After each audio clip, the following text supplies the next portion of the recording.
Temang teksto ng buhay at ministeryo sa linggong ito ay mula sa Awit, Kabanata 82 hanggang 84. Ano yung mga aabangan natin sa pulong natin sa gabing ito? Una, sa kayamanan mula sa salita ng Diyos, sasagutin natin ang tanong na paano natin mapapahalagahan ang ating mga pribilehiyo. Tapos, isa pang tanong ay bakit dapat tayong magpakita ng pag-ibig sa mga walang ama sa kongregasyon? Sa maging mahusay sa ministeryo naman, sasagutin natin ang tanong na paano ipinakita ni Jesus na siya ay may empatya at paano natin siya matutularan. Sa pamumuhay bilang Kristiyano, meron tayong tatalakayin na lokal na pangangailangan at sasagutin din natin yung tanong na ano ang magandang halimbawa ni Pablo at Bernabe sa pagpapakita ng kapakumbabaan at pagiging mabait. Sasagutin din yan sa pag-aaral ng kongregasyon sa Biblia. Tiyak na nasasabik na tayong lahat na mapakinggan ang pulong natin sa gabing ito. Kaya sisimulan natin ito sa isang pahayag, ang paksa, pahalagahan ang mga pribilehiyo mo. Iaharap ito sa atin ni Brother Henry Carlos. Para mapahalagahan ang ating mga pribilehiyo, dapat tama ang pagkaunawa natin. Bakit? Kasi hindi natin ginagaya ang mga tao sa sanlibutan sa pagkakaalam nila tungkol sa salitang pribilehiyo.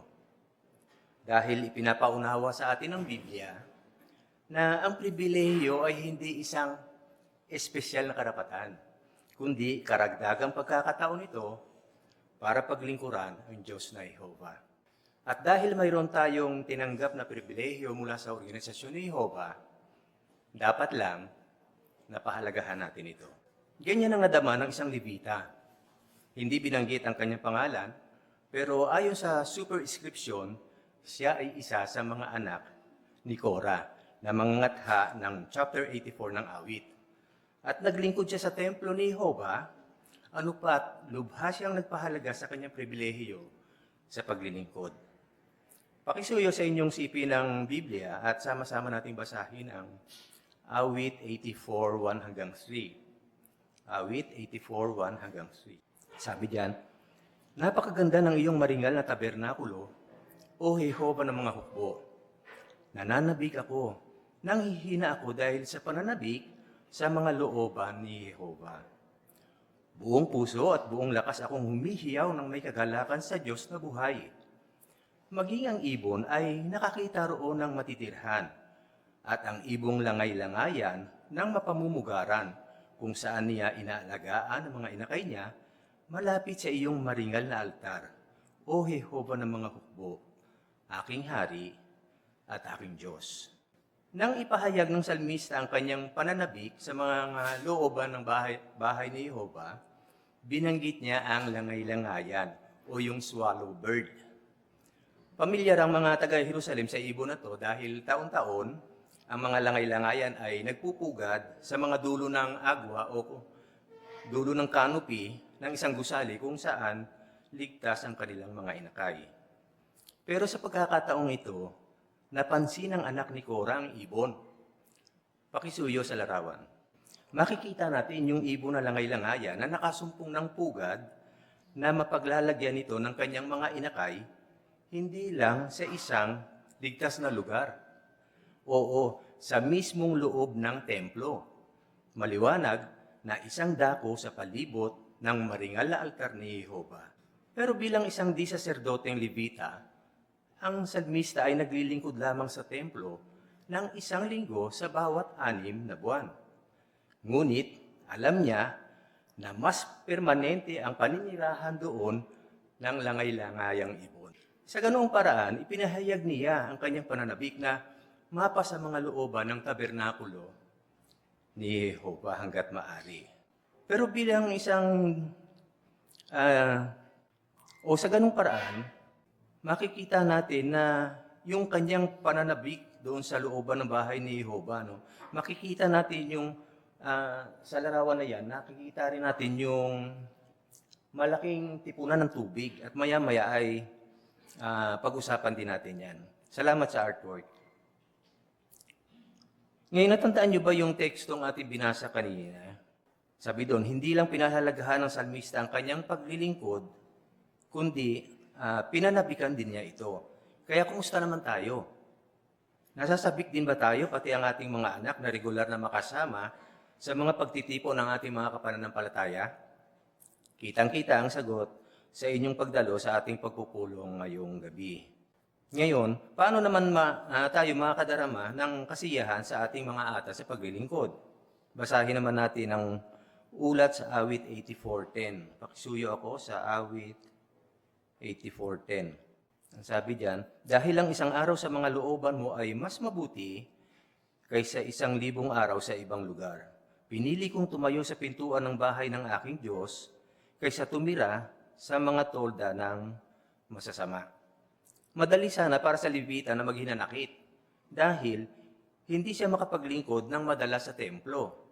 Gayunman, siya ay natutuwang maglingkod hanggat maaari at tiyak na alam niya na sulit naman ang buong pusong debosyon kay Jehovah tulad nung ipinahihiwatig nung teksto.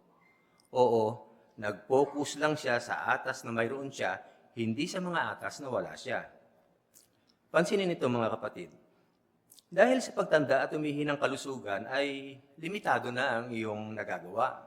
O kung isa ka namang magulang, baka iniisip mo na hindi ka nagaanong nakikinabang sa iyong personal study o sa iyong o pagdalo doon sa mga Kristiyanong mga pagpupulong dahil ubos na ang lakas at oras mo sa paglalaan sa iyong pamilya.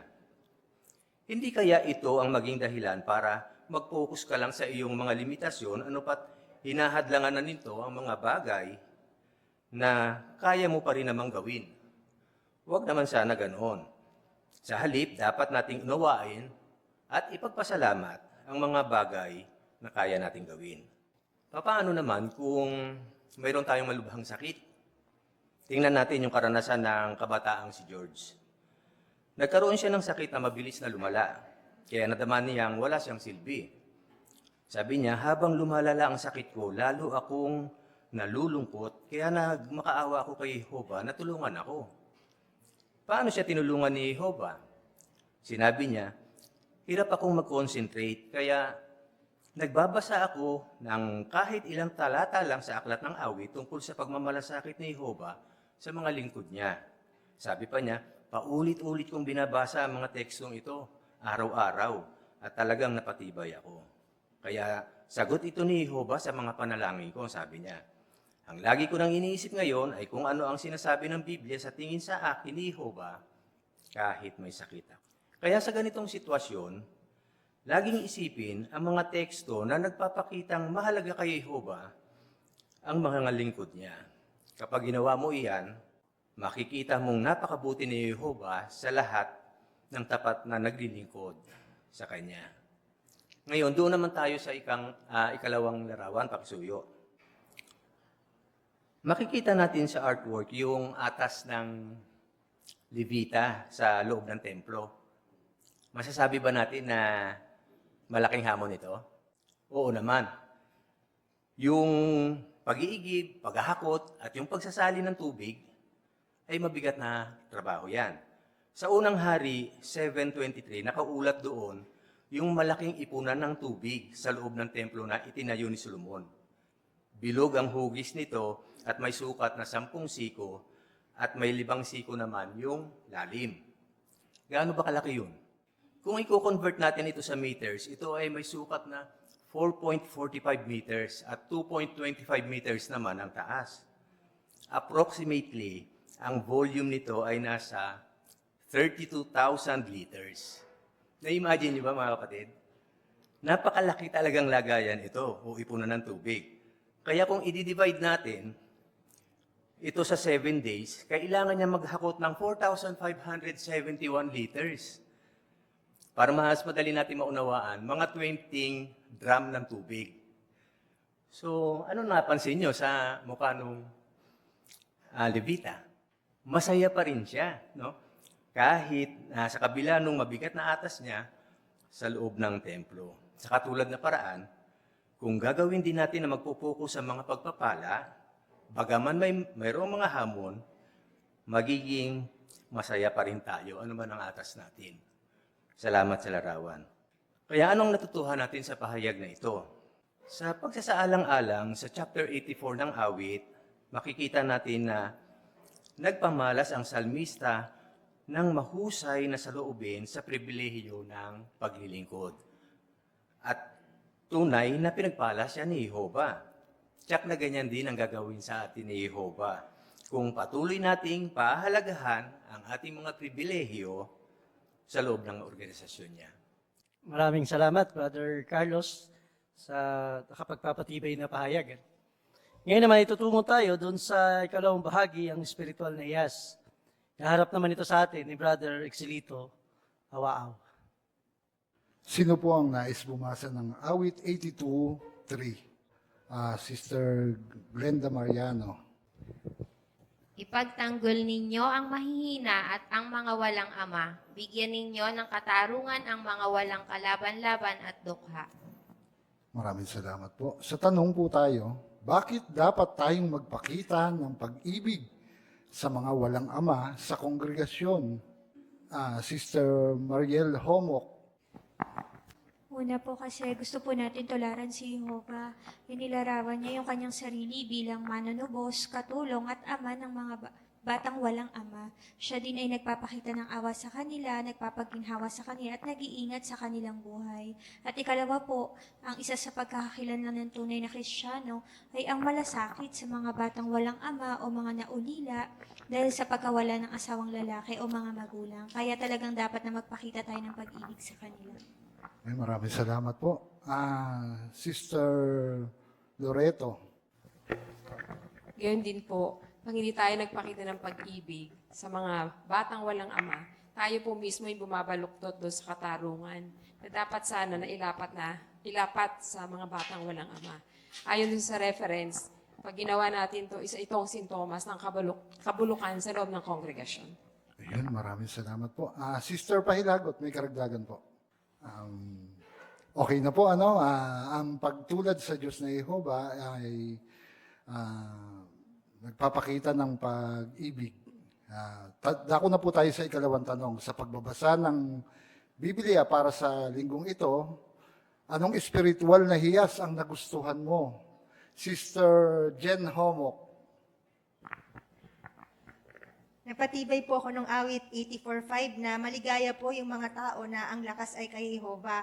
Kasi yung kahalagahan po ng pananalig sa lakas ni Jehova sa halip na sa sarili ay maaari pong magdulot sa atin ng kaligayahan. At madaraig nga po natin kahit yung di mapagtatagumpay ang mga hadlang sa pamamagitan po ng lakas ni Jehova. Maraming salamat po. Sister Pe Homok. Sa awit 84:11, binanggit po na si Jehovah ay hindi nagkakait ng anumang mabuti sa mga lumalakad sa kanya ng may katapatan. Pinaalala sa akin na to na si Jehovah ay isang great provider para din sa mga nananatiling tapat sa kanya. Kaya ni-remind ako ng teksto na ito na iwasan yung anumang offer or side hustles na posibleng makaapekto or magpahina sa kaugnayan ko sa kanya. Maraming salamat po. Sister Victoria. Awit 83:18, naging pundasyon ko po ang tekstong ito at naging makabuluhan ang panalangin ko. Kaya nagpatuloy ako sa pag-aaral hanggang sa mabautismuhan kami. Sa ngayon, ini-enjoy namin ang pribilehiyong pinagpaglingkuran ng Diyos, dala-dala ang kanyang pangalan, upang malaman ninuman ang isang tunay na Diyos ang pangalan. Maraming salamat po sa personal na karanasan nyo. Brother Tranquilino. Ang awit 84:12 ay nagpapaalala po sa akin na malinang ko ang pagiging kontento at simpleng mata. Kaya sa ganito ay malinang ko ang palaging pagtitiwala kay Jehova. Pag kontento po ako at simple, mas nagagawa ko ang mga buong seryoso ang mga atas ko. Maraming salamat po. Sister Jam. Na-appreciate ko po yung katangian ni Jehovah bilang isang mapagmahal na ama sa awit 82:3. Napatibay po ako nito na bagamat hindi ko kasama aking mga magulang at mga kapatid sa paglilingkod, maglalaan pa rin siya ng mga kapatid sa kongregasyon na magtatanggol at magtutuwid sa akin. Kaya totoong-totoo po sa akin yung awit 68:5, si Jehovah ay ama ng mga batang walang ama. Maraming salamat po. Sister Pahilagot. Napahalagahan ko po yung 8410, kung paano yung mga naglilingkod noon sa templo ay nagpahalaga kahit na gumugol lang sila ng isang araw sa bahay ng Diyos na Yehova. Napahalagahan ko po ang pribilehyung to sa katulad na paraan na anuman yung pribileyo na ibigay sa akin ni Yehova o anuman atas ay aking gagampanan ng buong makakaya hanggat pinahihintulutan po ni Jehovah. Maraming salamat po. Brother Julius Homok. Sa 8410, nakita ng salmista na ang pinakamagandang gawin sa buhay ay ang maglingkod kay Jehovah. Sinabi niya na ang isang araw na paglilingkod sa bahay ng Diyos ay mas mabuti kaysa sa 1,000 araw sa ibang lugar. Kitang-kita natin na ito yung nagpapasaya sa Kanya at ito ang gustong-gusto niyang gawin. Kaya patunay po sa akin ang halimbawang ito na talagang ang paglilingkod kay Jehovah ang pinakamahalaga at pinakamasayang gawain sa buhay. Maraming salamat po. Sister De La Cruz Roda. Napahalagan ko po yung 82.3. Baka may kakilala tayong mga batang lalaki o babae na walang ama at nangangailangan ng espiritual at practical na patnubay. Maaari tayong gumugol ng panahon na makasama sila, halimbawa sa ministeryo, baka kailangan nila ng empatsya at confidential na usapan na maaari nating pakinggan. Sa pagpapakita ng maibiging interes, makakatulong tayo sa kanila na sumulong tungo sa isang timbang at palaisip sa espiritual na adulto. Maraming salamat po. Sister Awaaw. Nagustuhan ko po yung 84.4, yung mga salita po doon binanggit na maligaya ang mga nakatira sa bahay mo. Kaya napakilos ako nito na pagsikapan po na huwag umalis at manatili po sa pagkupkop ni Jehovah upang patuloy ko pong tamasahin ang kaligayahan at mga pagpapala niya. Maraming salamat. Sister Olikino. Yung sa awit 83:18 din po, gustong-gusto ko yun. Kasi po, bata pa lang, kilala ko na ang pangalan ni Jehovah. Pero naalala ko po yung isang pahayag dati na tema na, kilala mo ba talaga si Jehovah? Totoo po, hindi sapat ang basta pagkaalam sa pangalan niya. Kaya dito po sa research guide, meron pong mga pantulong kung paano mas lalong makikilala si Jehovah. Higit sa lahat po kung paano mapalapit. Kaya gusto ko pong enjoyin pa rin ngayon habang tumatagal at hanggang sa bagong sanlibutan, na lalo pa pong kilalanin ang Diyos na Jehovah. Magandang paalala po yun. Hindi sapat na kilala lang natin si Jehovah. Brother Relox. Talagang napakasarap damhin ang pag-ibig ni Jehovah. Napatibay po ako sa awit 84, 3 and 4 at ang hinihiling ko kay Jehovah, ang inaasam ko. Ano po yon? Na makapanirahan ako sa bahay niya habang nabubuhay ako. Damhin ang presensya niya kahit sa may hirap na sitwasyon. At tingnan ang pagpapahalaga niya sa akin. At dahil dyan, patuloy ako magpupuri sa Diyos ni Jehovah. Maraming salamat po. Sister Kapampangan. Sa Kabanata 83 po, binabanggit sa research na malamang nakinatha ito mga ilang panahon pagkamatay ni Solomon. Dahil nung paghahari ni David at ni Solomon, hindi pa kaaway ng Israel ang hari ng Tiro. Kaya maliwanag po na kinasihan ng Diyos na Jehovah ang pagsulat ng awit na ito sa panahong nangangalib yung kanyang bayan. Kaya lubos po akong napapatibay ng ulat nito na kapag may mga problema po ako o mga pang-uusik, ina-encourage po ako ni Jehovah na ibuhos sa panalangin ang aking mga pinagdadaanan dahil nakikinig siya sa mga pakiusap ko at kikilos. Maraming salamat po. Sister Aguilar. Nalungkot po yung salmista dahil dun sa mga kinakabahala niya, yung kaligtasan ng pamilya niya at siya mismo. Pero binanggit dun sa buong Kabanata 83 na mas nag-focus siya kung ano yung magagawa niya. Kaya sa katulad na paraan, sa halip na mag-focus dun sa sarili, mag-focus muna kung ano yung magagawa ko pa sa paglilingkod. Yung pagkilos ko ba, makaka-apekto kay Jehovah? Masisiyahan ba siya sa gagawin ko? Maraming salamat po. Sister Tranquilino. Yung buong chapter po ng awit 83, tumatalakay po yun dun sa pagkabahala ng salmista, dun sa kalaban ng Israel. Pero pinag-pray pa rin niya na sana gawin ni Jehovah yung mga ginawa niya tulad dun sa kina Sisera, Medianita, Amelikita. Nag-worry siya, hindi lang para dun sa kaligtasan, kagaya na banggit, pero mas nag-worry siya doon sa idudulot na upasala nito sa pangalan ni Jehovah. Sa ngayon, nag-worry tayo sa napakasamang sistemang ito. Pero masigit tayo na nag-worry kasi si Jehovah yung sinisisi ng mga tao sa lahat ng gawa ng kalaban. Kaya privilege natin na ipakilala yung pangalan ni Jehovah sa lahat. Kapag sa hinaharap na puksa na yung mga kaaway at nailigtas na yung lahat ng mga sumasamba kay, magsisilbi po itong matibay na patotoo na si Jehovah ang tanging tunay na Diyos at hindi natin ito makakalimutan. Maraming salamat po mga kapatid at pinahalagahan po ng Diyos na Jehovah ang lahat ng pagsisikap po natin, papurihan siya. Balik tayo sa chairman. Maraming salamat, Brother Awao, sa masiglang pangangasiwa sa bahaging iyon. At gayon din, maraming salamat sa 16 na nagbigay ng kanilang nakapagpapatibay na komento. Ngayon ay tutungo tayo doon sa estudyante natin. Ito yung pagbabasa ng Biblia. Babasahin sa atin ang awit, Kabanata 82, talatang 1 hanggang awit 83, talatang 18. Babasahin ito sa atin ni Brother Daniel Amora. Ang Diyos ay pumesto sa banal na kapulungan. Humahatol siya sa gitna ng mga Diyos. Hanggang kailan kayo hatol ng walang katarungan at kakampi sa masasama? Ipagtanggol ninyo ang mahina at ang mga walang ama. Bigyan ninyo ng katarungan ang mga walang kalaban-laban at tukha. Iligtas ninyo ang mahina at ang mahihirap. Sagipin ninyo sila mula sa kamay ng masasama. Wala silang alam at hindi sila nakakaunawa. Lumalakad sila sa dilim, nayayanig ang lahat ng pundasyon ng lupa.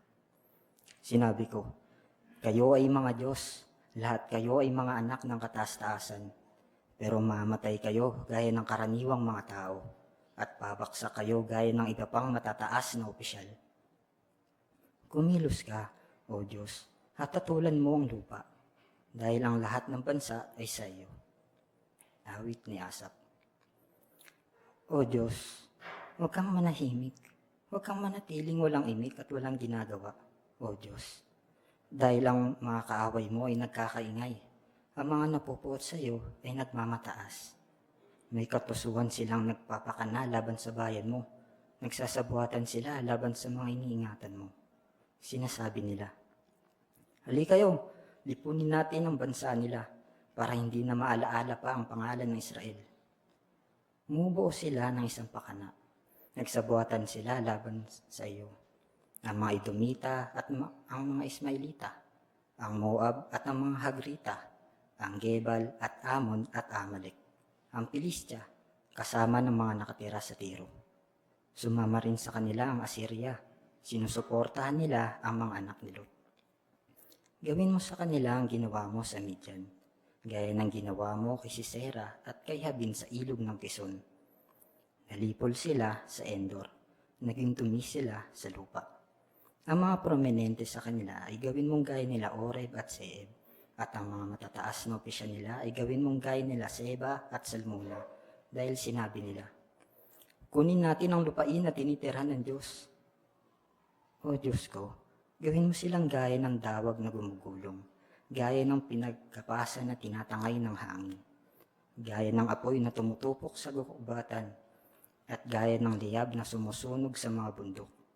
Gayon mo nawa sila tugisin ng iyong unos at takutin ng iyong buhawi. Takpan mo ng kahihiyan ng mga mukha nila para sagipin nila ang pangalan mo, O Jehovah. Mapahiya nawa sila at matakot magpakailanman. Mawalan nawa sila ng dangal at malipol. Malaman nawa ng mga tao na ikaw, na ang pangalan ay Jehovah, ikaw lang ang kataas-taasan sa buong lupa. Maraming salamat, Brother Amora, doon sa iyong mahusay na pagbabasa. Brother Amora, itinignan natin doon sa Aralin 2 na yung paksa ay pagiging natural. Paano ba natin gagawin na nagiging natural yung ating pagbabasa? No? No, merong binanggit dito, yung una, manalangin at maghandang mabuti. Tapos kung titingnan ninyo mga kapatid, doon sa brochure natin na yon, meron dong note no, sa banda baba. Kung iniisip mo magbasa ng Biblia o iba pang publikasyon, maging pamilyar sa binabasa mo. Anong purpose? Bakit nagiging pamilyar tayo? Para maging matatas ang ating pagbasa. At binanggit dito, kung may babasahin kang sinasabi ng isang tao, gaya ng binasa niyang teksto, no? Si Asap nagsasalita, sabi dito, basahin ito ng may damdamin, pero wag naman sobra. Nakita niyo ba yung paraan ng kanyang pagbabasa? Kung mapapansin niyo doon sa talatang 2, talagang dinapit niya na yung tao mismo nagsalita. Sabi niya, hanggang kailan kayo hahatol ng walang katarungan? So sa bagay na yon ay nakita natin ang magandang halimbawa ng pagbabasa ni Brother Amora. Kaya nais nating tularan yung kanyang paraan ng pagbabasa kapag tayo ay nasa ministeryo. Muli, maraming salamat, Brother Amora, doon sa iyong mahusay na bahagi. Ngayon, itutungo tayo doon sa ikalawang seksyon ng ating pagpupulong. Ito naman ay ang maging mahusay sa ministeryo. Tatalakayin sa atin ngayon ni Brother Jordan Limcueco ang bahagi na may impatya ang ginawa ni Jesus. Empatya ay isang magandang katangian na taglay natin kapag tayo ay nagbabahay-bahay at bumabalik sa mga Bible study natin. At si Jesus ay nagpakita ng isang magandang halimbawa ng pagpapakita ng empatya sa mga tao. Yan ang mapapanood natin sa isang video. At pagkatapos sa video mamaya, meron tayong mga tanong na sasagutin. Pakisuyo po sa video na may pamagat na naawa si Jesus sa mga tao.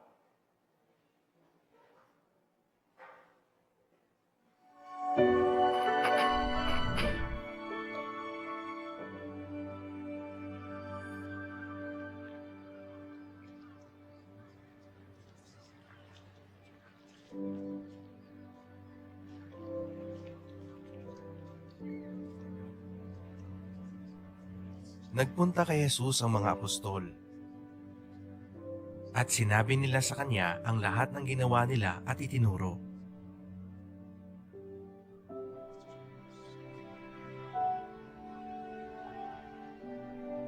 Halika kayo, sumama kayo sa akin. Pumunta tayo sa isang lugar na malayo sa tao at magpahinga tayo ng konti. Dahil marami ang dumarating at umaalis at wala man lang silang panahon para kumain.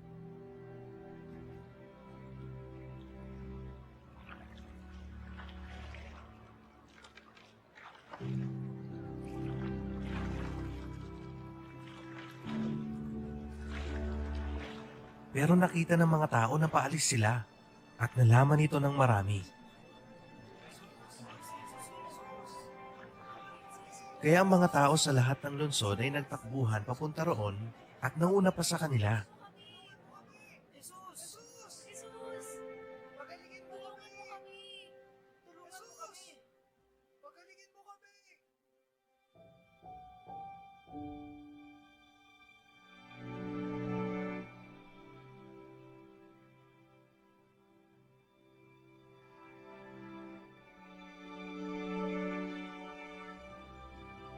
Naawa siya sa kanila dahil para silang mga tupa na walang pastol.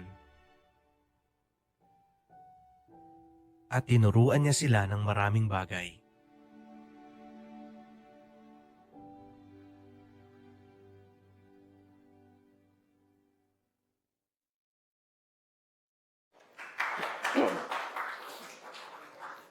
Maraming salamat po sa video na yan. Ang unang tanong, bakit pumunta si Jesus at ang mga apostol sa isang lugar na malayo sa mga tao?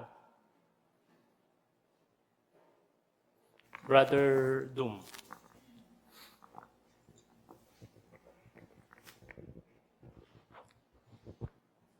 Pagbalik nga ng mga apostles galing sa pangangaral, naging sobrang abala sila. At wala man lang silang panahon para kumain. Kaya sinabi ni Jesus sa kanila, sumama kayo sa akin sa isang lugar na malayo sa mga tao at magpahinga tayo ng kaunti. Maraming salamat. Pero nung papunta sila sa isang malayong lugar, ano naman nangyari? Kay Brother Alcantara po.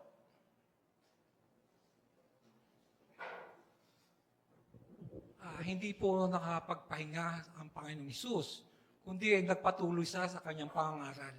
Naawa siya sa mga tao bilang tupa at nangaral siya ron sa mga maraming tao. Maraming salamat po. Sa kasunod na tanong tayo, bakit napakilos si Jesus na turuan ang mga tao? Kay Sister Fray Lamoyo.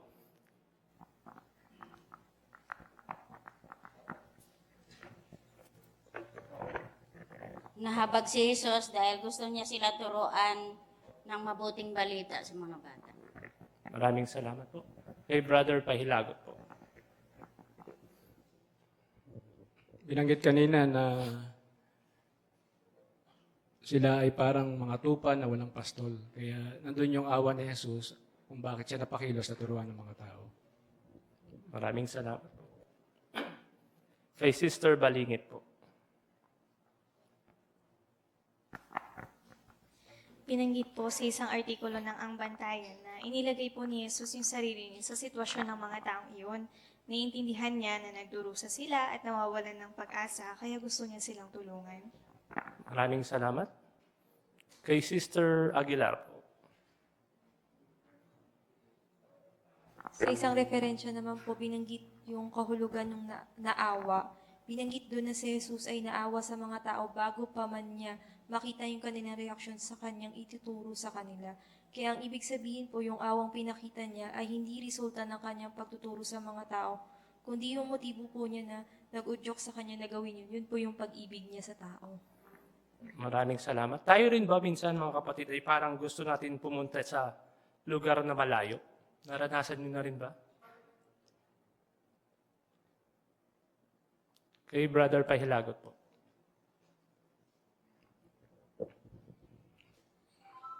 Nakaranas kami ng malayong teritoryo tulad ng seldom work at nakita namin na kung paano ang mga tao ay talagang gustong-gusto ng spiritual na mga bagay. At sa pagtuturo namin sa mga tao na iyon ay nakita namin na maraming mga tao ang gusto mag-aral ng salita ng Diyos. Maraming salamat. Di ba minsan mga kapatid na parang gusto natin magpahinga, kumain. Minsan pa nga kahit mga alas 12 na ng tanghali, di pa tayo nakakakain. Pero gustong magpa-study ng mga Bible study natin. Ginagawa din paraan para maturuan din sila. Kaya ano yung natutunan natin sa ginawa ni Jesus? Si Jesus ay hindi niya iniisip yung mga tao, kundi ang gusto niya ay may hatid ang mensahe. Matulungan ang mga tao at matuto tungkol sa kanyang ama na si Jehovah. Balik po tayo sa chairman. Maraming salamat, Brother Limqueco, doon sa iyong bahagi ngayon. Ngayon naman ay nakita natin yung ginawa ni Jesus sa pagpapakita ng empatya. Paano naman natin siya matutularan? Iharap naman ito sa atin ni Brother Cerces Felicitas. Kanina ay natutuhan natin kung ano yung ginawa ni Panginoong Hesus. At nakita natin yung halimbawa niya. Ang tanong, paano naman natin matutularan si Panginoong Hesus? Sa pagpapakita ng empatya. Yamang pagtalakay ito mga kapatid, pwede kayong sumagot. Malaya kayong sumagot mga kapatid. Kaya ang tanong, ano yung tatlong paraan na ginawa ni Panginoong Hesus na pwede nating matularan? Diyan sa ating workbook, sa ating brochure, mahalin ang mga tao. Ano yung nakita niyo? Tatlong paraan diyan. Isa-isahin natin yan mamaya. Sister Cruz? Makinig mabuti, pag-isipan ang sitwasyon ng kausap mo, at pag-usapan ng isang espesipikong paksang makakatulong sa kanya. Ayun, salamat. Yan ang pag-uusapan natin ngayon mga kapatid, no? Kaya ang tanong, ano yung gagawin natin para maging mahusay na tagapakinig? Sister Olikino. Yung sinabi po dito, hayaan mong sabihin ng kausap mo ang niluloob niya, huwag sumabat o baliwalain ang nararamdaman niya, ikinababahala, o pagtutol, kung makikinig kang mabuti, maipapakita mong mahalaga sa iyo ang iniisip niya. Ayun. Kunin natin yung unang binanggit ni Sister Olikino, no? Sabi diyan, hayaan mong sabihin ng kausap mo ang niluloob niya. Habang nagsasalita siya, at mayroon tayong biglang naisip, ano kayong madama ng ating kausap? Anong madama ng ating kausap? Sister Helen de Assis. Mapakita natin na nakikinig tayo mabuti at mahalaga siya para sa atin. Okay. Brother Terence Moran. Pag naramdaman po nila na nakikinig tayo na maigi, malakas po ang tendensiya na makinig rin po sila sa atin kapag tayo na po nagsalita. Thank you. Anong kabaliktaran ng mga kapatid? Bigla tayong sumabat eh. Sister Homo. Hindi importante yung sinasabi niya para sa atin. Yun. Parang sabi dito dun sa pangalawang punto mga kapatid, no? Parang hindi tayo na, sabi dyan, parang hindi nila nadarama yung ikinababahal nila lang, no? Parang hindi tayo nagpapakita ng impact sa kanya. Ngayon dito tayo sa point number 4. Ay, bago tayo pupunta sa point number 4, may tanong dito mga kapatid. Ano ba yung kahalagahan ng pakikinig ng mabuti sa ating kausap? Sister Loreto? May papakita po natin sa kanila na mahalaga sa atin kung ano man yung kanilang iniisip. Brother, banggit po ang pangalan niyo. Rosa po. Kevin po. Naalala ko lang po yung binanggit sa isang bantayan po dati. Ang sabi po roon, kapag nakikinig tayo, kapag sa ministeryo, nakikinig daw po tayo sa kausap natin ng mabuti, parang hinahayaan daw po natin siya na sabihin sa atin kung bakit niya kailangan yung kaharian. Or basically, kung ano yung dapat nating banggitin sa kanya para matulungan po siya. So, ibig sabihin, mas magiging epektibo rin po tayong makasagot kung tayo po ay mabuting tagapakinig. Thank you. No? Kaya natutuhan natin dito mga kapatid, no? Makinig ng mabuti. Ngayon, ano naman yung application sa atin? No? Ano yung gagawin natin para maging mahusay na publisher para pag-isipan yung kausap? Kung ano yung kalagayan ng kausap natin? Anong gagawin natin? Sister Amordom. Pwede po natin i-apply yung katangiang empatya, yung iisipin po natin yung tao, hindi po yung mensahe natin. Kaya pwede po natin pag-isipan bakit kailangan niyang malaman yung katotohanan at ano ba o paano ba makakatulong sa kanya yung pag-aaral sa Biblia para mapabuti yung buhay niya ngayon at sa hinaharap. Brother Giovanni? Minsan nahihirapan tayo kung anong paksa yung sasabihin natin kapag nagbabahay-bahay tayo. Pero kapag napakinggan natin yung mga sinasabi niya, makakaisip tayo kung anong paksa ang gagamitin natin sa kanya. Ayun. Ang senaryo, ganito mga kapatid. May binangon na paksa yung ating kausap. Ang gagawin natin. Sister Hobo. Batay po dun sa paksang sinabi niya, maiisip natin kung paano natin maire-relate po yung kaharian. Bakit kailangan niya yun? Batay dun sa kanya pong sinabi. Ayun. Yan. Kaya anong sekreto para maging mahusay na publisher? Anong sekreto? Mga bata, may idea ba kayo anong sekreto nila Sophia at Caleb? May sekreto, yung ginawa nila Sophia at Caleb. Anong ginagawa nila bago sila pupunta sa bahay-bahay? Brother Giovanni? Maghanda po. Thank you. Ngayon, dito tayo sa pangatlong punto, no? Paano tularan natin si Panginoon Jesus, no? Bakit magandang makapagsimula agad ng Bible study? Brother Tom? Para masagot ang kanyang mga tanong at makatulong din ito sa kanya. Tama. Kapag ang isang taong palatanong at nasasagot natin sa magitan ng Bible, ano yung nadarama niya? Ang ating kausap. Anong nadarama niya? Nasasapatan ba siya? O hindi lang? O hindi? Nasasapatan ba siya? Kapatid? Sister Simon? Opo, nasasapatan siya. At isa pa, mas nakikita niya na yung sinasabi nating mensahe galing talaga sa Diyos. Dito tayo ngayon sa text doon sa Roma, Kabanata 10:13 hanggang 14. Anong kaugnay nito sa pagpapakita ng empatya sa ating kausap? Sister De La Cruz? Napakita po ng teksto na ang pangangaral ay isang mahalagang bahagi ng kaayusan ng Diyos para sa pagtulong sa mga tao na makatawag sa pangalan ni Jehovah para makaligtas.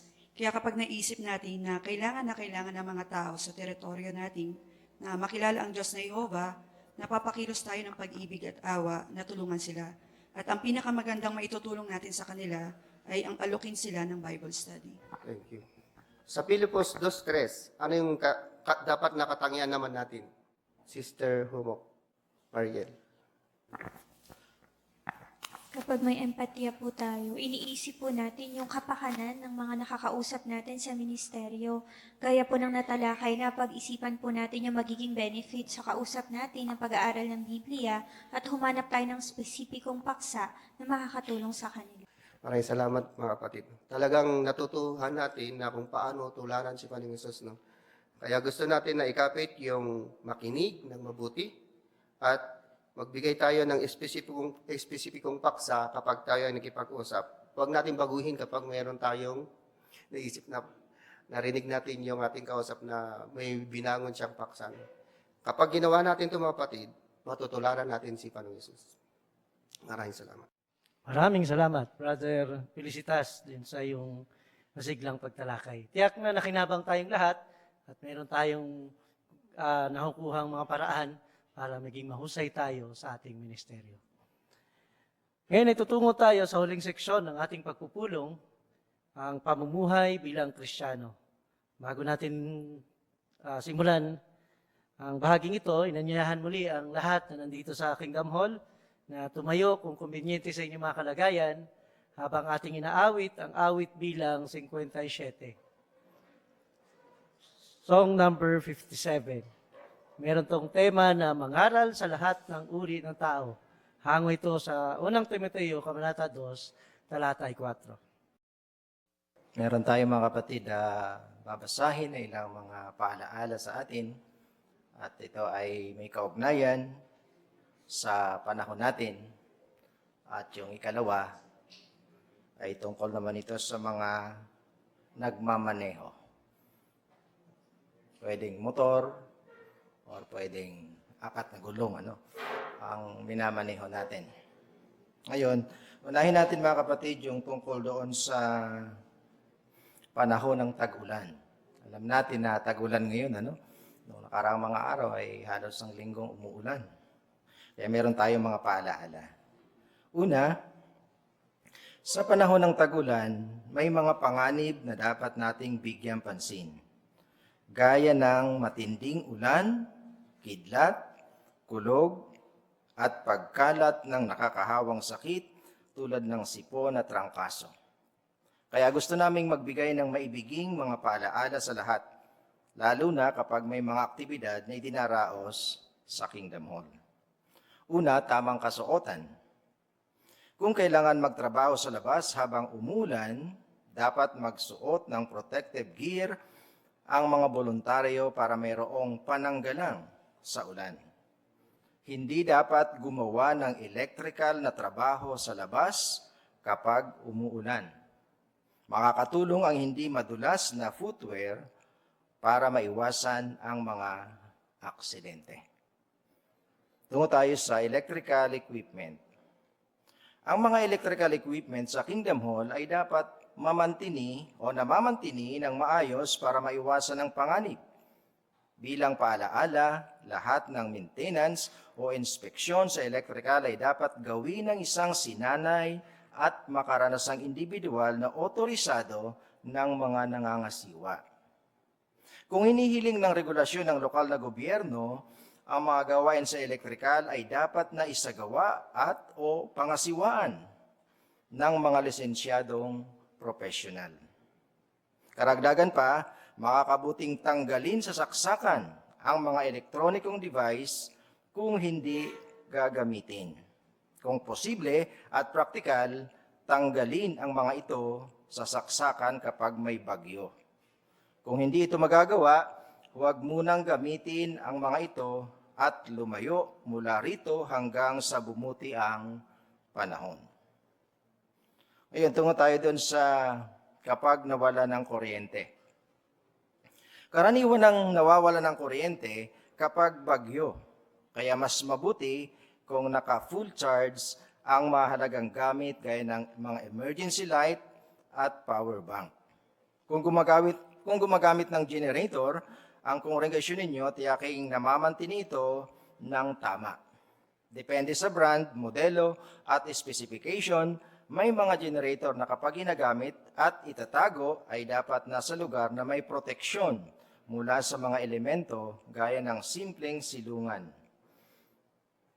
Tingnan ang operations manual ng generator kapag para malaman kung paano ito gagamitin at itatago ng maayos.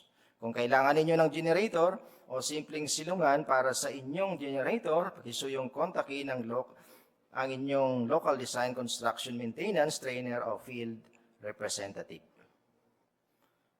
Puntahan natin yung mga sakit. Dumadami ang mga nagkakasipon o nagkakatrangkaso kapag panahon ng tag-ulan. Ayon sa mga eksperto, ang paghuhugas ng kamay ang isa sa pinakamabisang paraan para mabawasan ang pagkalat ng mga mikrobyo gaya ng mga virus at bakterya at para maiwasang mahawa ng sakit. Kaya dapat gawing regular ang tamang paghuhugas ng kamay gamit ang sabon at tubig. Iyon, doon tayo sa pangalawa. Tungkol naman ito sa pagmamaneho. Nakita na mas marami ang naaksidente noong ikatlong bahagi ng 2024, taon ng paglilingkod. Pagbiyahe para sa paglilinis, pagmamantini o pagtatayo ng Kingdom Hall ang ilan sa mga naiulat na kaso. Kaya gusto naming magbigay ng practical na mga mungkahi para sa maingat na pagmamaneho. Una, kontrolin ang emosyon mo. Naapektuhan ang pagmamaneho natin kapag galit tayo, nababahala o nasasabik. Pwede tayong makagawa ng di matalinong pasya o mas malala pa mag-road rage kapag hindi natin nabantayan ang emosyon natin. Kaya bago magmaneho, tiyakin natin na maayos ang kalagayan natin, hindi lang sa pisikal, kundi pati sa emosyonal. Sunod na punto, maging defensive sa pagmamaneho. Maging alerto at mapagmasid sa posibleng panganib sa unahan at likuran mo. Bantayan din ang kilos ng mga nagmamaneho sa paligid mo.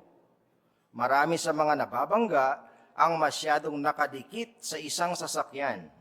Kaya isang katalinuhan na laging panatilihin ang tamang distansya sa ibang sasakyan habang nagmamaneho.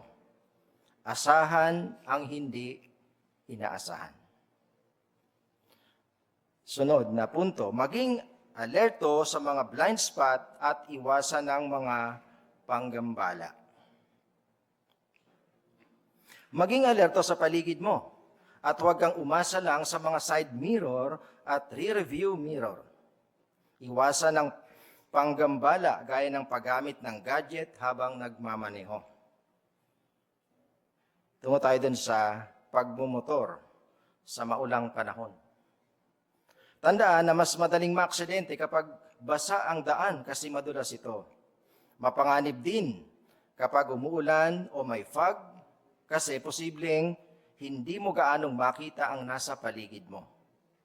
Kung kailangan mo talagang magmotor sa ganitong mga kalagayan, tiyaking nakabukas ang mga ilaw mo para madali kang makita ng iba. Magpreno ng dahan-dahan. Siguraduhin na madali kang makikita ng ibang nagmamaneho at magsuot ng reflective vest o jacket. Tandaan na dapat laging nakasuot ang dekalidad na helmet ang mga nagmumotor pati na ang pasahero. Gawin ito kahit hindi hinihiling ng lokal na mga batas. Kapag naaksidente, posibleng maging malubha ang pinsala sa ulo kahit mabagal ang takbo kapag hindi naka-helmet. Isa-isip, lagi ang safety sa lahat ng gagawin mo. Ngayon natin basahin mga kapatid yung isang text na minungkahi dito, yung Kawikaan 22:3. Kung inyong susubaybayan, ganito ang mababasa natin. Nakikita ng matalino ang panganib at nagtatago. Pero tuloy lang ang mga walang karanasan at pinagdurusahan ng epekto nito. Kaya anong sabi mga kapatid? Nakikita raw ng matalino yung panganib at nagtatago. Yung salitang nakikita, ito'y pinasisigla tayo na pati unang mag-isip ng mga bagay na maaaring mangyari. Pag-isipan nating mabuti. Kung may gagawin tayong bagay na may mga bagay na maaaring mangyari at maiwasan natin yung may sa panganib yung ating buhay at may sa panganib yung buhay ng iba. At binanggit din yung salitang matalino. Anong ibig sabihin nito? Sa ngayon pala sa orihinal na salitang Hebreo na matalino, ito ay ibig sabihin nangangahulugan ang pagiging listo, kabilisan ng isipan o unawa. Ang gayong tao ay pati unang nag-iisip at nalalaman niya kung ano ang magpapalubha sa kalagayan. Kaya maganda yung puntong ito na tandaan natin sa Kawikaan 22:3 na pati una lagi tayo mag-isip para maging ligtas tayo at hindi tayo kundi pati yung ating mga nasa paligid natin. Tamang-tama yung paalala sa atin, mga kapatid. Yamang malakas ang ulan lagi dito sa lugar natin. Kaya maaari nating reviewin yung binanggit kanina. Makakatulong ito sa atin para maging ligtas tayo. Ngayon naman ay tutungo tayo dun sa pag-aaral ng kongregasyon sa Biblia. Mga ngasiwa sa atin ito ay si Brother Samuel Pahilagot. Malugod tayong tinatanggap muli sa ating CBS, mga kapatid. At ipagpapatuloy natin ang chapter 15. Yung paksa natin doon ay pinatibay ang mga kongregasyon. Kaya maalaala ninyo, nung mga nakarang linggo, ay tinalakay natin kung paano dumalaw si Bernabe at Pablo sa mga kongregasyon. At tinalakay din natin na mayroong mga tagapangasiwa ng sirkito ang dumadalaw din sa makabagong panahon. Pero kamusta kaya kung mayroong pagtatalo sa gitna ng mga Kristiyano? Paano tayo maikinabang sa ginawang approach ni Apostol Pablo at Bernabe at paano nila ito ginawa? Makakatulong sa atin ang paksang ito upang tayo ay makinabang, mga kapatid. Ngayon ay pagpapatuloy natin ang paragraph 8 sa paksang mainitang pagtatalo. Ito ay nasa Gawa 15:37 hanggang 41 yung ating tatalakayin. Hilingin natin si Brother Rustom Narajos sa pagbasa ng paragraph 8. Sangayon si Bernabe sa plano ni Pablo na dalawin ang mga kapatid. Naging matagumpay sila sa kanilang paglalakbay noon na magkasama at pamilyar na silang pareho sa mga lugar at ang mga taong dadalawin nila. Kaya waring tama naman at praktikal na magsama silang muli sa atas na ito. Pero may problema. Iniulat ng Gawa 15:37, pinipilit ni Bernabe na isama si Juan, na tinatawag na Marcos. Hindi lamang basta nagmumungkahi si Bernabe, ipinipilit niyang isama ang kanyang pinsang si Marcos sa ikalawang paglalakbay na ito. Okay, salamat sa pagbasa. Doon sa paragraph 8, ang tanong natin ay, paano tumugon si Bernabe sa plano ni Pablo? Paano siya tumugon? Sister Carlos, pakisuyo sa ating mother's room. Sang-ayon nga po si Bernabe sa plano ni Pablo na dalawin yung mga kapatid. Okay, salamat. Bakit nga pala dadalawin Apostol Pablo at Bernabe ang mga kapatid? Ayon dun sa Gawa 15:36. Brother Jairo? Naging maayos naman po ang naging pagtugon ni Bernabe sa plano ni Pablo na dalawin ang mga kapatid. Katunayan, naging matagumpay po ang kanilang paglalakbay at pamilyar na rin silang pareho sa mga lugar na dadalawin nila. Kaya praktikal lamang po na magsama sila sa atas na iyon. Pero nagkaproblema po sa pagkakataong iyon dahil ayon po sa ulat ng Gawa 15:37, ipinipilit ni Bernabe na isama si Juan, Marcos, at hindi lang basta mungkahi ang sinabi ni Bernabe, kundi napupumilit niyang gustong isama si Marcos. Okay, salamat, Brother Jairo. No? So, tandem na yung dalawa, mga kapatid. Pag sinabing Pablo at Bernabe, kilala nila ang isa't isa. Pati yung lugar na pinupuntahan, mas pamilyar na sila. No?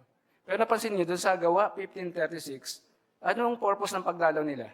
Sister Gladys, Alcantara, Sister Alcantara. Gusto pong makita ni Pablo kung ano ang kalagayan ng mga napangaralan nila. Ayan, yun yung punto ng tekstong yun. Makita yung kalagayan nila. Kaya talagang concern na concern si Apostol Pablo at Bernabe sa magiging kalagayan ng mga kapatid doon. Pero tama ba o mali, mga kapatid? Nagmungkahi ba si Bernabe na isama si Marcos? Brother Moran. Hindi po pagmumungkahi yun nangyari. Ang salita pong ginamit ayon sa Gawa 15:37, ipinipilit. So medyo mapuwersa yung pagkakasabi. Ayan, ipinipilit. Gustong-gusto niya isama. Bakit magkaano-ano ba si Marcos at Bernabe? Brother Kevin. Magpinsan po kasi sila. Pero mukhang may isang mungkahi rin po yung isang dating bantayan po na posible na maganda naman talaga yung intensyon ni Marcos at hindi lang dahil sa magpinsan sila, ni Bernabe po pala, hindi lang dahil sa magpinsan sila ni Marcos. Kasi kung maaalala po natin dati, itong si Apostol Pablo, di ba, mga usig po siya. Pero si Bernabe yung unang lumapit sa kanya para bigyan siya ng pangalawang pagkakataon. Lumilitaw po na si Bernabe, parang talagang personality talaga niya, nabigyan ng chance kahit yung mga tao na mali na yung nagawa dati. So parang kaya pinipilit daw ni Bernabe, bukod sa pinsan niya si Marcos, parang lumilitaw na gusto rin ni Bernabe na bigyan ng pagkakataon ulit si Marcos na patunayan yung sarili niya. Ayun. Magpinsan, mga kapatid. Kaya nakikita niyo, pumapasok na yung problema. Yung sa dalawa. Tandem sila eh. Pablo at Bernabe. Mag-best friend, magkaibigan. Laging magkasama. Pero sa ikalawang paglalakbay nito ay nagkaroon ng problema. Ano kaya ang reaksyon ni Apostol Pablo? Dito tayo sa paragraph 9. Hindi pumayag si Pablo. Bakit? Ganito ang sabi ng ulat. Pero ayaw ni Pablo na isama si Marcos dahil iniwan sila nito sa Pamphylia at hindi na sumama sa kanila sa gawain. Nakasama na niya Pablo at Bernabe si Marcos sa kanilang unang paglalakbay bilang misyonero. Pero iniwan sila ni Marcos. Sa Pamphylia pa lang, bumalik na si Marcos sa Jerusalem, hindi binabanggit sa Biblia kung bakit. Ngunit para kay Apostol Pablo, hindi ito gagawin ng isang responsableng tao. Marahil ay nag-aalinlangan na si Pablo kung maaasahan ba talaga si Marcos. Okay, salamat. Pumayag o hindi si Pablo? Di naman natin tanong, Sister Cruz, Isoyo. Hindi po siya pumayag. Okay, salamat. Bakit hindi pumayag si Pablo sa gusto mangyari ni Bernabe? Brother Victoria. Dahil nakasama na nila si Marcos noong naglalakbay sila sa ministeryo, pero nang iwan naman ito noong nasa Pampilya na sila. Kita niyo yung yung dahilan ni Apostol Pablo. Ano nga uli yun? Maikling salita. Anong ginawa ni Marcos? Sister Tranquilino? Sa ulat po ng Gawa 15:38, iniwan sila nito sa Pamphylia at hindi na sumama sa kanila sa gawain. Oo, Salamat. Bakit? Ano bang trabaho ni Marcos pagkasama sila Pablo at Bernabe? Ano ba trabaho niya? Pagkasama si Pablo at Bernabe, tapos si Marcos sinama. Sister Sarah, Felicitas. Misyonero po. Oo, tama. Misyonero siya. Pero anong atas niya? Kung babasahin niyo yung ulat ng Marcos. Anong atas niya? Para magkaroon lang tayo ng detalye. Tagapag, lingkod, habang dumadalaw si Apostol Pablo at Bernabe. Inihanda nila yung pagkain, pananamit. May iba't ibang atas kasi. Katulad sa ngayon, may iba't ibang atas. Iba't ibang mga privilege din na ginagampanan. Pero yun ang trabaho na iniwan ni Marcos. Kaya nagkaroon ng ganung problema. Pero hindi binanggit ng Biblia, tama ba? Hindi binanggit ng Biblia yung dahilan ng pag-alis ni Marcos? Tama o mali? Sister Loreto? Tama po. Wala pong binanggit ang Biblia sa dahilan. Salamat. Pero, merong nasa isip si Apostol Pablo. Ano yon? Sister Princess. Na hindi po ito gagawin ng isang responsableng tao. Napansin niya, Iniisip ni Pablo, mataas yung kay Marcos na hindi gagawin niya ito, So, sa madaling salita, para bagang sinasabi ni Pablo na si Marcos ay, Jana, please. Ayun, marahil nga po ay nag-aalinlangan na si Pablo kung maaasahan ba talaga si Marcos. Ayun, tama. Maasahan ba talaga to si Marcos? Bigla tayong iniiwan sa ere. Biglang nabalayas, biglang nawawala. Pero ano kaya nangyari pagkatapos ito? Saan kayo hahantong yung ganitong mga sitwasyon? Dito tayo sa paragraph 10. Nagmatigas pa rin si Bernabe na isama si Marcos. Pero matigas din si Pablo sa kanyang pagtutol. Dahil dito, nagkaroon sila ng mainit ang pagtatalo at naghiwalay ng landas. Ang sabi sa Gawa 15:39, naglayag si Bernabe pauwi sa kanila sa isla ng Cyprus kasama si Marcos. Itinuloy naman ni Pablo ang kanyang plano. Ganito ang mababasa sa ulat. Pinili ni Pablo si Silas at umalis si Pablo matapos siyang maipagkatiwala ng mga kapatid sa walang kapantay na kabaitan ni Jehova. Magkasama silang naglakbay at lumibot sa Syria at Cilicia at pinatibay nila ang mga kongregasyon. Okay, salamat. Dito tayo sa 10. Kaya nung hindi pumayag si Apostol Pablo, ang tanong ay saan humantong ang pagtatalo ni Pablo at Bernabe? Saan humantong ngayon? Mr. Amora, Karen. Kaya po nagkaroon sila ng mainit na pagtatalo at naghiwalay po sila ng landas. Naghiwalay. Dito ako, doon ka. Hiwalay sila, ano? At pagkatapos, ano ang nangyari? Saan pumunta si Bernabe? Mr. Liway Argoles, please. Naglayag po si Bernabe pauwi sa kanila sa isla ng Cyprus, kasama po si Marcos. At si Pablo naman po, ay tinuloy niya po yung kanyang plano. Okay, salamat. Ano? Ang plano ni Apostol Pablo, natuloy din naman, kasama si Silas at si Bernabe ay si pinsan si Marcos. Ano? Kaya magkaiwalay sila ngayon sa ganong kalagayan. Pero mapapansin niyo mga kapatid, ano uli si Bernabe at Pablo? Ano sila? Bilang pagdiriin? Ano sila? Sila yung mga ano? Mga mahayag lang? Publisher? Mr. Pahilagot? Sila po ay mga misyonero.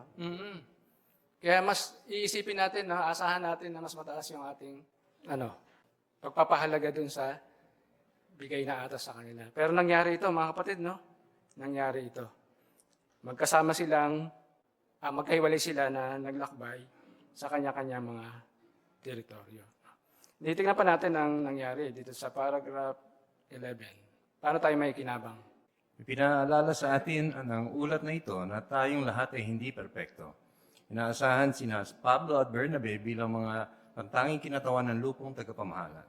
Malamang na naging membro pa nga si Pablo ng lupong iyon. Pero sa pagkakataong ito, sina Pablo at Bernabe ay nadaig ng kanilang pagiging di perpekto. Tuluyan na bang nagkalamat ang kanilang kaugnayan sa isa't isa? Bagaman mga di perpekto, parehong mapagpakumbaba sina Pablo at Bernabe. At taglay nila ang kaisipan ni Kristo. Di nagtagal, pinatawad nila ang isa't isa at inayos ang pagkakaibigan nila. Nang dakong huli, nagkasama uli sina Pablo at Marcos sa iba pang teokratikong mga atas. Okay, dito tayo sa paragraph 11. Kapag nagkaroon ng di pagkakaunawaan, anong mga katangian ang kailangan upang hindi tuluyang magkalamat ang ating kaugnayan sa isang kapatid? Sister, please, pasuyo. Sister, nakalimutan ko yung pangalan ni Jimil Aguilar. Sister Aguilar. Sensya na mga kapatid, ha? Kapakumbabaan po. Ayun. Isang salita lang yan, no? Kapakumbabaan. Paano ginawa ito ni Bernabe at Pablo? Yamang silang kasangkot. Brother Alcantara. Nadaig nila ang pagiging perfecto nila. Okay, very good. Ulit lang salita yan, no? May karagdagan, Sister Homok, Jennifer? Kasi meron po sila parehong katangian ng pagiging mapagpakumbaba. Kaya nagpatawad po sila sa isa't isa, tapos inayos po nila yung pagkakaibigan nila. Okay, salamat. Kaya maganda bang katangian yun, yung kapakumbabaan? Sa gitna ng ganitong mga di pagkakaunawaan? Ano masasabi niyo rito, mga kapatid? Sister Loreto. Opo, maganda po talagang katangian yun. At dahil doon, napatch up po yung difference nilang dalawa. Kaya nagkasama ulit sila, si Pablo at si Bernabe, at ganoon din si Marcos sa isa pa nilang teokratikong atas. Okay, salamat po. Basahin nga natin yung Efeso 4:1-3. At tingnan natin dito kung ano yung naging kalagayan nila, bakit sila nagkaayos. Brother Manuel Rilox. Kaya ako, na isang bilanggo dahil sa Panginoon, ay nakikiusap na mamuhay kayo gaya ng karapat-dapat sa mga tinawag ng Diyos. Tunay na mapagpakumbaba at mahinahon, matiisin, na nagpapasensya sa isa't isa dahil sa pag-ibig at pinagsisikapang mapanatili ang kapayapaan para maingatan ang pagkakaisang dulot ng Espiritu. Salamat. Kaya bukod sa pagpapakumbaba, ano yung nakita ninyo sa teksto na ginawa ni Apostol Pablo at Bernabe? Brother Olokino? Luther? Yung pagpapasensya po. Kasi sa taga-sanlibutan po, yung pagpapasensya, parang nakakabawas po sa pagkalalaki nila yun. Parang nakakalalaki ka. Pero sa ating mga Kristiyano, dapat natin itong linangin yung pagpapasensya para mapanatili po yung kapayapaan sa kongregasyon. Ayun, magandang katangian na ipinakita. Kaya napansin nyo, ano yung naibalik nila na nagkapatawaran sa isa't isa, pagpapakita ng kapakumbabaan. Anong naibalik? Brother Walter Lifad? Yung pagkakaibigan nila. Ayun, naging magkaibigan. Kaya ano lesson natin dito mga kapatid? Yung pagkakaibigan dati, pwedeng mga kapatid. Ngayon, napansin nyo dun sa bandang huli, sino uli ang naisama ni Pablo? Sa Socraticong mga atas? Kasi ayaw niya na dati, no? Dahil sa pagpapatawad niya ito, ayun, si Sean. Si Marcos po. Ayun, very good. Kilala mo na ba si Marcos yun? Okay, very good. Tignan natin ngayon, mga kapatid, yung nasa kahon. Nagkaroon ng maraming pribilehiyo si Marcos. Isa-isahin natin at tignan natin yung ilang mga detalye may kinalaman kay Marcos. Di basahin natin yung unang dalawang paragraph. Ayon sa Ebanghelyo ni Marcos, isang kabataang lalaki ang tinakaring dakpin ng mga umaresto kay Jesus, pero tumakas ito ng hubad. Yamang si Marcos, kilala rin bilang Juan Marcos, ang tanging nagulat ng kwentong ito. Malamang na ang kabataang lalaking ito ang siyang mismong sumulat nito. Lumilitaw na kahit paano ay nakasama ni Marcos si Jesus. Pagkalipas ng mga 11 taon, noong pag-usigin ni Herodes Agripa ang mga Kristiyano, marami sa mga miyembro ng kongregasyon sa Jerusalem ang nagkatipon sa bahay ni Maria, na ina ni Marcos, para manalangin.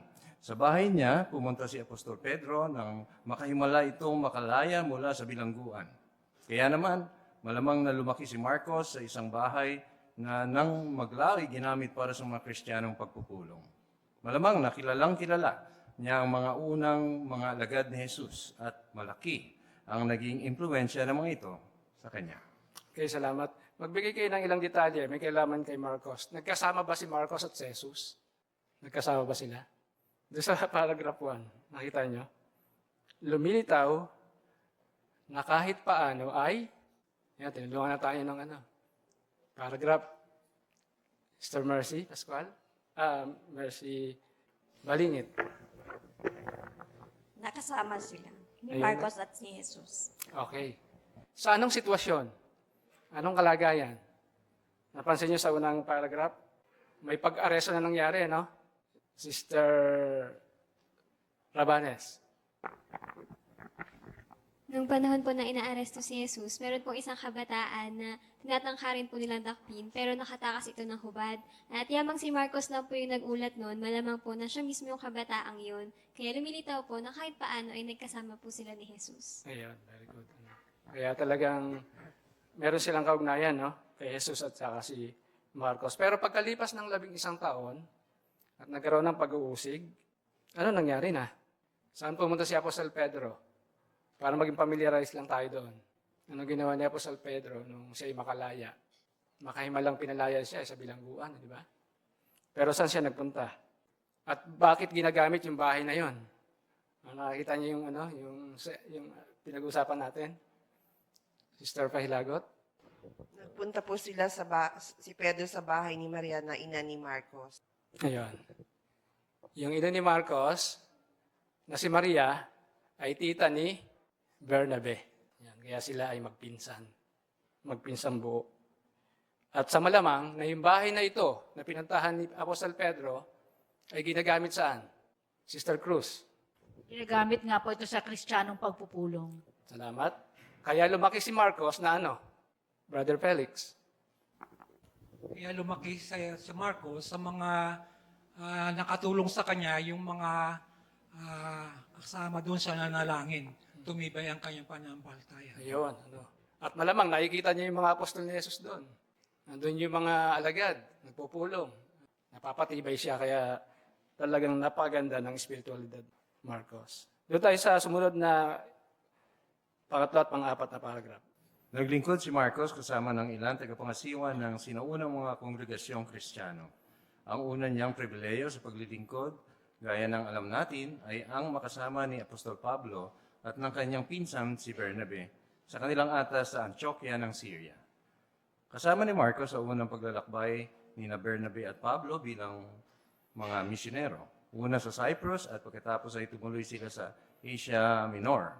Mula roon, bumalik si Marcos sa Jerusalem sa di malamang dahilan. Matapos magtalo ni Bernabe at Pablo tungkol kay Marcos, gaya ng nakaulat sa Gawa, Kabanata 15, nagpatuloy sina Marcos at Bernabe sa kanilang pagmimisyonero sa Cyprus. Masasabing ibinaon na nila sa limot ang pagtatalong iyon dahil noong 60 o 61 CE, kasama na ulit ni Pablo si Marcos sa pagmimisyonero sa Roma. Sa Roma naman, sa pagkakataong ito, si Pablo na naging bilanggo sa lungsod na iyon ay sumulat sa kongregasyon ng Colosas, "Binabati kayo ni Aristarco na kapwa ko bihag, pati ng pinsan ni Bernabe na si Marcos. Ang tinutukoy namin na malugod niyang tanggapin kung sakaling pumunta siya sa inyo. Kaya iniisip noon ni Pablo na ipadala si Juan Marcos sa Colosas mula sa Roma para kumatawan sa kanya." Okay, salamat. Dito tayo sa sumunod na mga paragraph. Anong unang pribilehiyo ng paglilingkod o atas ang ibinigay kay Marcos? Papasok na tayo doon sa privilege ni Marcos. Kay si Brother Homok. Ang una nga po niyang pribilehiyo sa paglilingkod ay makasama si Apostol Pablo at pinsan niya pong si Bernabe sa atas nila sa Antioquia ng Syria. Okay, salamat. At pagkatapos, ano pang mga pribilehiyo? Pagkatapos nun, nakasama din siya saan? Una at ikalawang paglalakbay ni Apostol Pablo at Marcos. Kasi ano nangyari? Sa Gawa 13:4 at 13, nung umalis si Marcos sa papuntang Jerusalem, nagtapos na ba doon? Nagtapos na ba ron? Katulad ng tinalakay natin, Brother Domingo. Nagsama si Marcos at si Bernabe sa kanya na pagmimisyonero at papunta naman sa Cyprus. Ayun. Bagaman magkaiwalay, nagka-privilege pa rin siyang makasama si Bernabe. At pagkatapos nito, anong sulat ni Apostol Pablo na nagpapahiwatig na talagang okay na sila ni Marcos? Ganda na yung kanilang relationship. Sister Fe. Nung lumihan po siya doon sa kongregasyon ng Colossus, binanggit niya doon si Marcos na pinsan ni Bernabe at binanggit niya na malugod niyo siyang tanggapin sakaling pumunta siya sa inyo. Ayun. Doon yung pangalan ni Marcos na malugod niya siyang tanggapin. Kaya para bagang sinasabi ni Apostol Pablo na siya ang kakatawan sa akin. Brother Domingo, may karagdagan pa.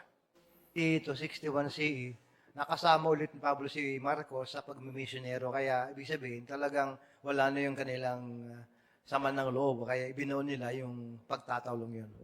Yun. Binaon na sa limot. Yung pagkatalong yun. Kaya tayo sa sumunod na mga parapo. Hanggang huli na, Brad. Noong pagitan ng 62 at 64 CE, nakasama naman ni Apostol Pedro si Marcos sa Babylonia. Gaya ng sinasabi sa Kabanata 10 ng publikasyong ito, naging malapit sila sa isa't isa. Sa katunayan, tinawag ni Pedro ang nakababatang lalaking ito bilang si Marcos na aking anak.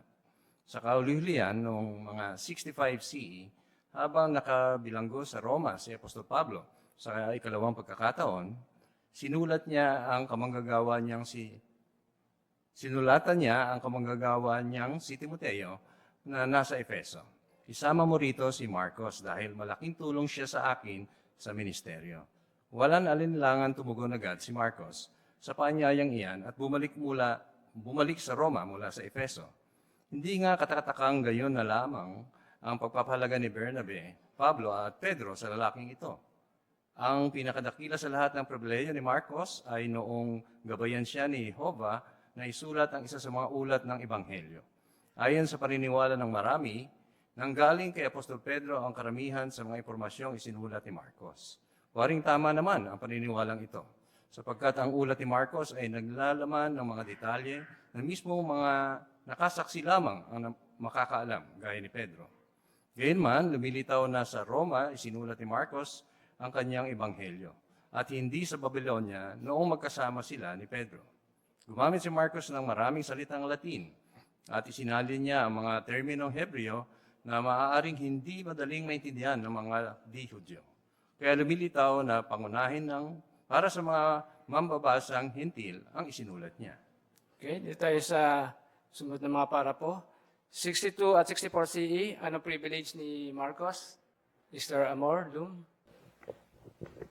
Nakasama naman po niya si Apostol Pedro dun sa Babylonia. Very good. 65 CE, ano naman ang privilege? Ayun yung sulat doon sa 2 Timoteo 4:11. Nakakulong si Apostol Pablo. Ano yung binitawang mga salita doon ng teksto? Sister Carlos, sa library.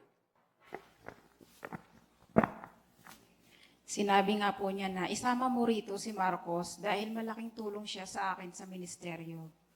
Okay, salamat. At ang pinakadakila sa lahat ng pribilehyo ni Marcos ay ano? Sister Princess. Nung ginabayan po siya ng Diyos na Jehovah na isulat yung isa sa mga ulat ng Ebanghelyo. Ayun. Kaya nagkaroon tayo ng mahusay na detalye kay Marcos. Balik tayo sa paragraph 12. Basahin natin ito. Hindi naman likas kay Bernabe ni kay Pablo man na mag-init sa galit. Kilala si Bernabe bilang isang mapagmahal at bukas palad na tao. Kaya naman sa halip na tawagin siya sa kanyang tunay na pangalang Jose, binigyan siya ng mga apostol ng apelidong Bernabe, na nangangahulugang anak ng kaaliwan. Kilala naman si Pablo sa kanyang pagiging mapagmahal at mabait. Bilang pagtulad kina Pablo at Bernabe, ang lahat ng tagapangasiwang Kristiyano sa ngayon, pati na mga tagapangasiwa ng sirkito, ay dapat na palaging nagsisikap na magpakita ng kapakumbabaan at maging mabait sa kapwa, elder at sa buong kawan. Maraming salamat, Brother Narahos, sa inyong paglilingkod. Ang tanong natin, anong mga katangian ang dapat ipakita ng mga elder sa ngayon bilang pagtulad kina Pablo at Bernabe? Mas maganda kung elder ang sasagot, Sige, wala nang nagtataas ng mga elder. Brother Kinko, Kinko, please. Basta hindi mga takdal ng mga elder, kailangan yung kapakumbabaan, gaya na pinakita ni Pablo, ni Bernabe. Nakita natin kahit mainitan yung pagkatalo nila, pero hindi ito nagpatuloy hanggang sa bandang huli. Pero makita natin, nagpakumbaba sila, kilala nila yung kanilang mga pagkukulang. At ng bandang huli, nagbibigay ng rekomendasyon si Pablo kay Marcos, sinama na niya. Kaya makita natin, magandang example ito, kung minsan magkakaroon ng mga di pagkakaunawaan, pero ito ay pansamantala lang. Babalik ulit dapat yung magandang samahan.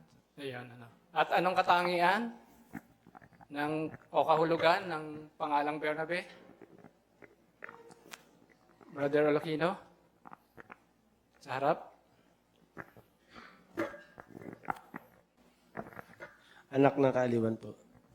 Ayan, Kaya dapat na palaging nagsisikap na magpakita tayo ng kapakumbabaan, maging mabait sa kapwa elder, at sa buong kabuan. Maraming salamat mga kapatid sa inyong mga komento. Balik natin sa chairman. Maraming salamat, Brother Pahilagot, sa husay na pangasiwa ng pag-aaral ng kongregasyon sa Biblia. Maraming naituro sa atin, mga kapatid, ang Diyos na Jehovah sa ating pagdalo sa pulong na ito. Re-reviewin natin yung ilan. Una, paano natin napahalagahan ang ating pribilehiyo? Maganda yung pahayag, may binanggit doon na maging masaya sa ating atas sa halip na isipin ng atas na wala sa atin. Tapos meron ding binanggit na maging tapat sa ating atas, mag-focus sa mga pagpapala, at kapag ginawa natin ng mga bagay na ito, maging masaya tayo, anumang atas ang meron tayo. Bakit dapat tayong magpakita ng pag-ibig sa mga walang ama sa kongregasyon? Yung Malakias 3:5, tatandaan nyo, sabi doon, isinumpa ni Jehovah yung mga naniniil sa batang lalaking walang ama. At isa pang dahilan kung bakit natin gagawin yon ay isa itong pagkakakinlanlan na tayo ay tunay na Kristiyano kapag nagmamalasakit tayo sa mga naulila. Paano pinakita ni Jesus na siya ay may empatya? Pansinin niyo doon sa video na pinanood natin, sa halip na magpahinga sila, nung nakita niya yung mga tao, naawa siya, Kaya napakilo si Jesus na turuan ng mga tao. Ano ang naituro sa atin yon at paano natin siya tutularan? So, binanggit din doon sa bahagi na makinig tayong mabuti, pag-isipan ng mga sitwasyon ng kausap natin, pag-usapan ng isang espesipikong paksang makakatulong sa kanya. Doon sa local needs natin, may natatandaan ba kayo? Paano tayo mag-iingat sa panahon ng tagulan?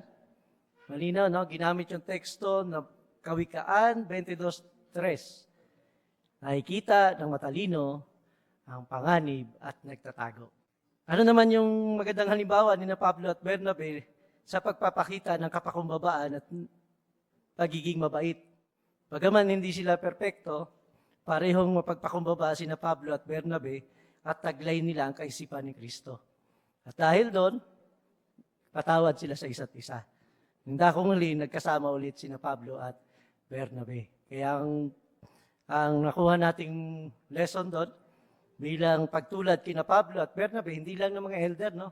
Kundi bawat isa sa atin na nandito ay palaging magsikap na magpakita ng kapakumbabaan at maging mabait sa ating kapwa Kristiyano. Ano naman ang tatalakayin natin sa susunod na linggo? Meron lang 4 na tanong na babanggitin sa inyo. Yung una, ano ang makakatulong sa atin upang makapagtiis? Madami ng problemang napapaharap sa atin. Paano tayo makapagtiis? Ano ang ibig sabihin ni David nang bagitin niya ang puso sa panalangin niya? Bakit hindi tayo dapat sumuko sa pangangaral? At bakit patuloy tayo na mag-alok ng Bible study? Ilan lang yan na tatalakayin natin sa susunod na linggo. Meron din tayong babasahing sulat para sa mga kongregasyon. Mga espesyal na konbensyon sa 2025. Nalulugod kaming ipaalam sa inyo na 19 mga espesyal na konbensyon ang gaganapin sa buong mundo sa 2025. Naimbitahan ang ating sangay na magpadala ng mga delegado sa sumusunod na espesyal na konbensyon. Yokohama, Japan, August 15 to 17, 2025. Colombo, Sri Lanka, September 5 to 7, 2025. Jakarta, Indonesia, December 12 to 14, 2025. Auckland, New Zealand, January 9 hanggang 11 sa 2026. Pwede niyong lista, no? Baka gusto niyong pumunta. Ipopost namin itong patalastas na ito, no? Ang mga espesyal na konbensyon ay maganda pagkakataon para makinabang ang mga delegado sa espiritual na pakikipagsamahan sa lokal ng mga kapatid. Hindi lang sa panahon ng 3 araw na konbensyon, kundi pati na rin sa mga araw bago at pagkatapos nito. Ang ganitong pakikipagsamahan ay nagpapangyaring makapagpatibayan tayo ng pananampalataya. Ang ito sa Roma 1:12. Dahil dito, mga host ng tanggapang pansangay ay magsasaayos para sa mga delegado na makasama sila sa ministeryo sa mga kalapit na mga kongregasyon, makipagsamahan sa mga pagtitipon kasama ng lokal na mga kapatid, bumisitang magkakasama sa mga magagandang lugar at kung posible, makabisita sa mga pasilidad ng Bethel. Pagkatapos ng pulong ngayon, magbibigay ang kalihim ng kongregasyon ng kopya ng instruction for applying to attend special international convention. Kung gusto niyo mag-apply, no? Hanapin niyo na si Brother Toason. Yan. Sa mga mamamahayag na interesadong dumalo sa special na convention, lahat ng mga mag-a-apply ay dapat na warang mamamahayag na nakaabot ng mga kwalifikasyon kasama ang edad at kalusugan na nakatakda sa mga tagubilin sa mga aplikante. Para makapag-apply ka bilang delegado, dapat na may access ka sa JW Hub. Ang mga gustong mag-apply pero walang access sa JW Hub ay dapat makipag-ugnayan sa kalihim ng kongregasyon. Ang mga may access sa JW Hub ay pwedeng magsumiti ng online application sa pamamagitan ng pagpili sa link na may application. Dapat isumiti sa lalong madaling panahon ang mga aplikasyon nang hindi lalagpas sa Miyerkules, October 9, 2024. Sabihin sa kalihim ng kongregasyon kapag nakapagsumiti ka ng online application mo. Umaasa tayong saganang pagpapalay ng Diyos na Yehova ang lahat ng mga nakaplanong kaayusan para sa espesyal na konbensyon sa 2025. Bilang pagtatapos ng ating pulong, ininyayahan ng lahat na nandito sa Kingdom Hall, kung kumbinyente muli sa inyong mga kalagayan na tumayo, habang ating inaawit ang awit bilang 130. Maging mapagpatawad. Hango ito sa awit, Kabanata 86, ang talata ay 5.